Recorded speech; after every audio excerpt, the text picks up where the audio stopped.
এই যে জিনিসটা দেখতে পাচ্ছেন এটাকে বলা হয় চায়না জাল। অর্থাৎ মাছের হচ্ছে বংশ নির্বংশ করার জন্য এই জালই যথেষ্ট। দেখেন এখন আসলে বর্ষার মৌসুম, পুরোপুরি বর্ষা আসে নাই, সবে মাত্র বৃষ্টির জমানো পানি বা বর্ষার পানি সবে ঢুকতে শুরু করছে। এখনই যদি এই জাল পেতে মাছের বংশ যদি ধ্বংস করা যায় তাহলে পরে মাছ করতে আসবে।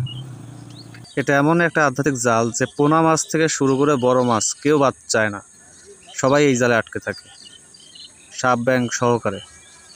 আর বর্ষার শুরুর দিকে যেহেতু ডিমওয়ালা মাছগুলো ডিম ছাড়া শুরু করে এবং ওইগুলোই আস্তে আস্তে বড় হয় এবং সমস্ত বিলে নদী নালায় ছড়ায় পড়ে।